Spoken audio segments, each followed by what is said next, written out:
Prodi S1 Kebidanan Universitas Asia Yogyakarta. Di sini saya akan melakukan penyuluhan tentang perencanaan kehamilan ya Mbak ya. Sebelumnya saya mau bertanya nih, Mbaknya udah tahu belum sih kehamilan itu apa? Kehamilan setahu saya ya mengandung anak begitu. Oh begitu. Hanya tahu itu mungkin kurang Iya. Baik, di sini saya akan menjelaskan lebih lengkapnya ya Mbak ya.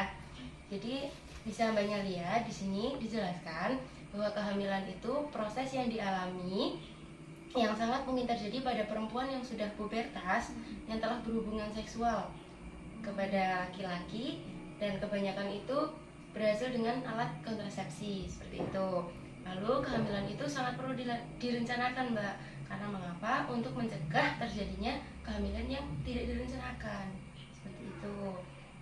Lalu perencanaan kehamilan itu dapat ditentukan dengan menggunakan kontrasepsi untuk mencegah kehamilan di saat seorang perempuan itu belum siap untuk hamil. Begitu. Karena kan kebanyakan kan gimana ya? Ada yang udah siap sepenuhnya, ada yang belum seperti itu. Lalu proses kehamilan nih Mbak. Di sini saya akan menjelaskan tentang proses kehamilan. Proses kehamilan itu awalnya diawali dengan pertemuan antara sel telur dan sperma. Nah, kemudian keduanya menyatu membentuk sel yang akan bertumbuh.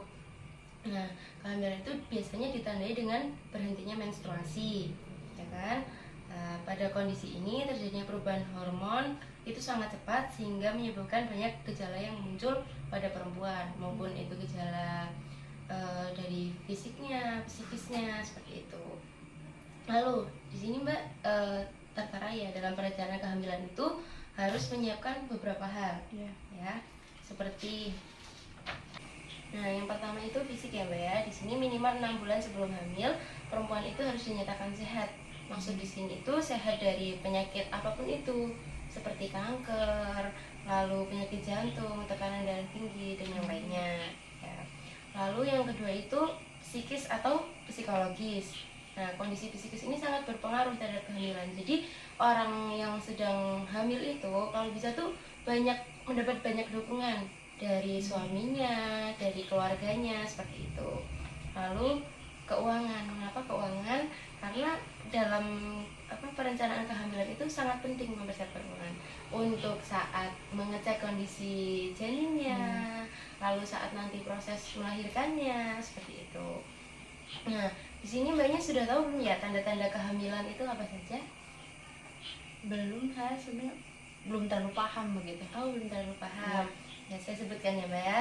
Di sini ada menstruasi berhenti, payudara membesar dan menjadi lebih lunak, puting susunya menjadi lebih sensitif, sering buang air kecil, cepat lelah, lalu kram perut bagian bawah, perutnya terasa penuh, begah, mual seperti itu. Lalu perubahan selera makan dan merasa emosionalnya tidak bisa atau sulit dikondisikan seperti itu.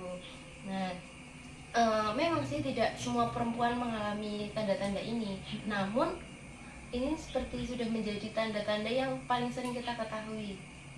Ya, seperti itu. Dan setiap kehamilan itu perlu direncanakan dengan baik. Jadi benar-benar harus dipersiapkan secara fisiknya, psikisnya, finansialnya. Seperti itu Mbak penjelasannya. Lalu apakah ada yang ingin ditanyakan Mbak? Mungkin misal jika kan di sini disebutkan tanda-tanda kehamilan kan, kalau misalnya kan ada yang kecolongan, diibaratkan kayak tidak tahu kalau dia tiba-tiba hamil, ternyata hamil gitu kan, iya, banyak karena tidak mengalami tanda-tanda kehamilan tersebut. Itu bagaimana ya?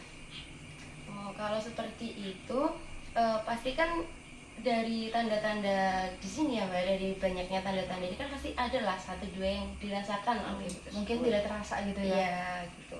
Nah, kalau misalnya sudah merasa apa ya?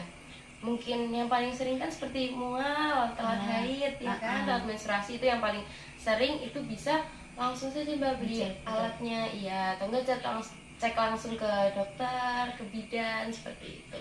Biar lebih pasti. Karena kan takutnya kalau kehamilannya sudah tua tanpa diketahui kan nanti bahaya malah. Iya, begitu Mbak. Ada lagi? Sudah cukup? Sudah cukup. Baik, mungkin seperti itu ya Mbak ya penjelasan yang saya sampaikan. Kurang lebihnya saya mohon maaf.